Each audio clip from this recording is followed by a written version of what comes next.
Hello, so ito po yung naging travel namin papuntang Calayan. So una, from Igig, nag-check-in kami sa Apari.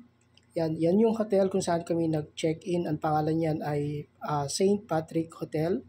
So napakaganda. Ang accommodation nila dyan ay murang-mura.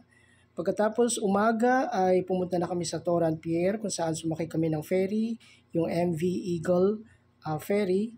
So nakakalula at saka nakakahilo ang sumakay dyan sa barko na yan. Capacity niyan ay nasa 200 na tao. So yan po yung naging travel namin mula Apari or yung Toran Pier sa Apali papuntang Calayan. So touchdown, nakarating kami sa Calayan sa loob ng 6.5 hours. So yan yung sa port dun sa may Calayan. At napakaganda talaga, white sand, kitang-kita mo yung linaw ng tubig. At syempre ay pagdating namin doon ay kumain muna kami, nagpaluto kami. At syempre, finish my work habang nagtatrabaho ay nasa beach habang nagtatrabaho. So yan yung ano namin, kung saan kami nag-check-in na resort. Ang pangalan ng resort na yan ay AC Resort sa May Calayan. Very friendly ang kanilang mga staff, murang-mura yung mga pagkain, ang mura din yung mga ano nila, services nila diyan. So 500 per head. Kami nag-stay kami diyan for around for 7 days or 1 week.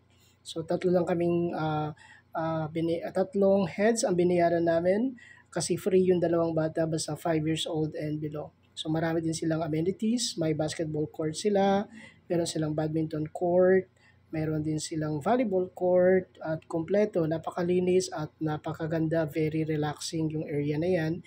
Yung resort na yan ay nasa tabi lamang ng dagat. Yan. Napakalinis ng resort na yan, napakaganda.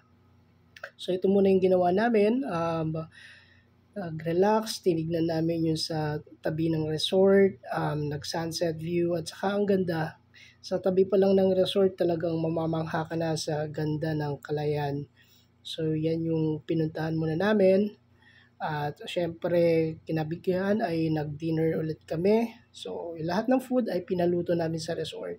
Syempre dahil pagod na sila, yan, nag-rest na ang mga bata. And then morning ay nag-breakfast muna kami bago kami sasabak papuntang Kaanawan Falls at saka sa Lusuk Cave. So yan, papunta na kami ng Kaanawan Falls. Mga 45 minutes mula resort hanggang Kaanawan Falls using boat. Ang bayad po niyan ay 4,000. Minsan may naniningil lang 5,000. Pero mostly tumawad ako 4,000 yan. 45 minutes ang biyahe namin dyan from resort going to the falls. At may tour guide kami. Ang tour guide ay 500 pesos.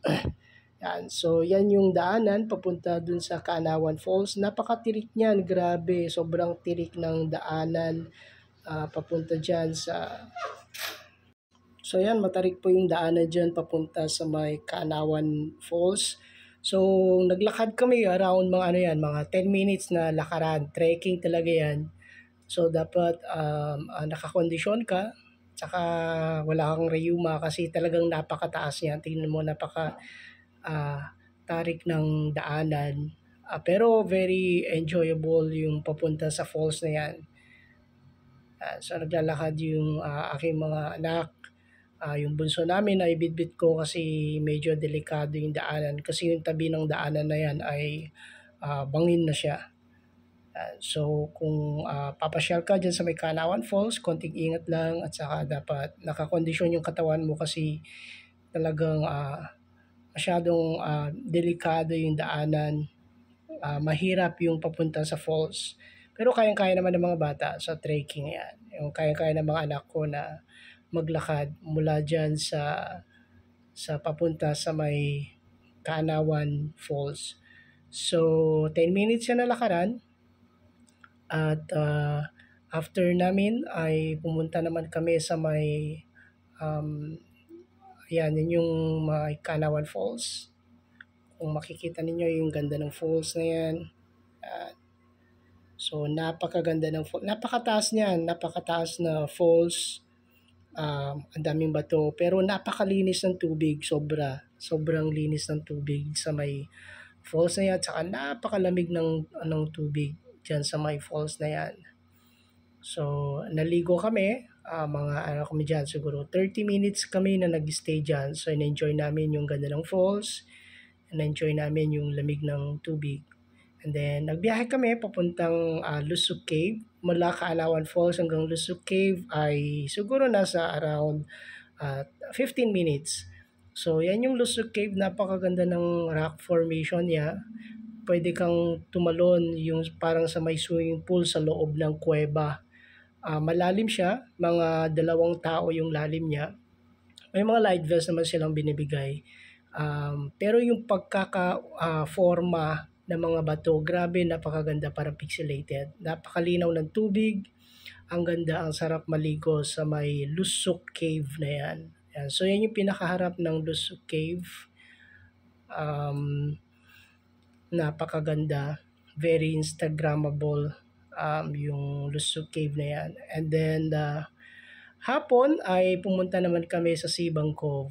Grabe tong lugar na 'to. Sa lahat ng beaches na napuntahan ko siguro ito yung talagang pinakamaganda sa lahat, 10/10. Ang linaw ng tubig, napakaganda, white sand siya, pinong-pino yung buhangin, very Instagrammable, napakaganda at saka napakalinis. Walang masyadong turista na pumupunta dito sa may, Kalayaan. Nung time namin, May, ay konti lang yung mga turista na kasama namin. Mostly mga taga Manila, taga Cavite, Laguna. Bihira lang yung pumupunta ng mga taga Cagayan. So naligo kami diyan sa may Sibang Cove at napakaganda, napakalinaw, sakto lang yung alon, yung mga rock formation, napakaganda rin, napakalinis.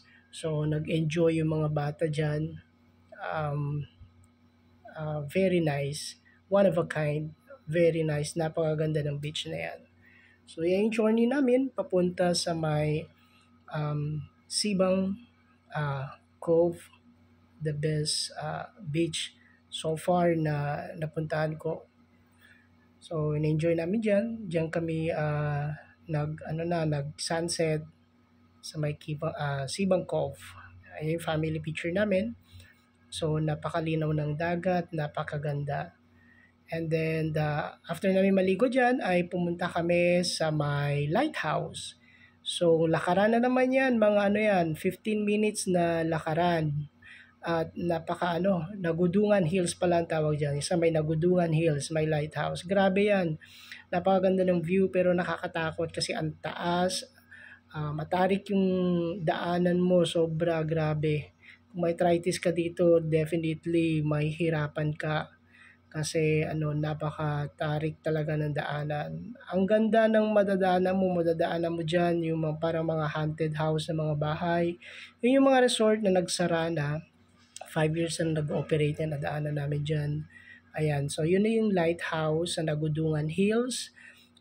Napakainit diyan kasi mga around 5 o'clock na yan pero mainit pa rin. So, nagmerienda kami saglit diyan sa may lighthouse, then nag-picture kasi ang ganda talaga ng view. Konting kamali mo lang diyan, bangin na yan, yung so grabe. And then kinagabihan ay siyempre nag-rest na naman yung mga bata kasi sobrang pagod na naman. And then after that, after ng rest ay next na journey namin ay pumunta ulit kami sa Tapwakan at saka sa Basit, Kadaratan. Yan. So, yan yung Basit, Kadaratan, yung sinasabi nila dyan sa may Kalayan. Nag-picnic kami dyan. Dyan kami, binaon namin. Nagpaluto kami sa may resort, then binaon namin. And then, dyan kami nag-lunch. And dyan, yan naman yung daanan papuntang Tapwakan. Napakaganda niyan, napakalinis ang tubig, yung rock formation, grabe ang ganda. Pero delikado sa mga bata. So, kailangan, yung anak ko na panganay, kayang-kaya niya. Pero yung 2 anak ko, binuhat ko sila. Kasi delikado yung daanan. At saka matarik, ang bato, grabe, at tutulis. Ang ganda ng mga rock formation. Yan. Then pumunta kami sa shrine. Yan naman yung kay Datu Kalanchaw. Yan yung lumubog na barko na ang dami, halos hundreds yung namatay dyan na tao. So in honor of the people in the ship Datu Kalanchaw. So yan yung sa may Datu Kalanchaw, nag-picture kami. Yan. So yan yung ganda niya. yan sa may Tapuacan pa rin yan.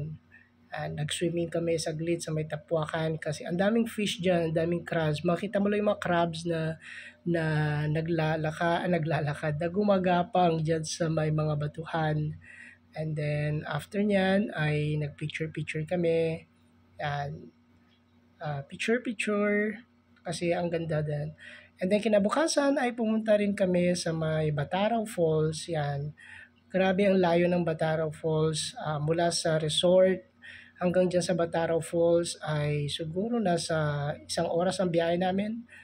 Napakalayo, pero at saka napakahirap ng daanan papunta dyan. Motor lang ang pwede dyan, hindi pwede ang four wheels. Mahirap pag kulong-kulong din, so motor lang talaga. Ang layo, pero worth it yung ganda ng falls na yan, yung Bataraw Falls. Yan, nagpicture mo na yung mga anak ko.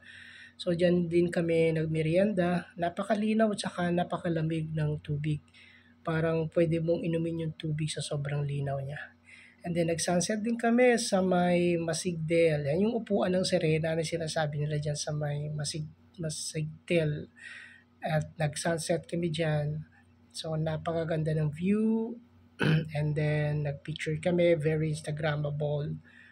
Napakaganda ng lugar yung Maxidel. So dyan mo makikita yung parang upuan ng Sirena dyan sa may Maxidel. At syempre, nag-picture taking na kami kasi pauwi na kami dyan. Pabalik na kami ng Igi. So thank you so watching.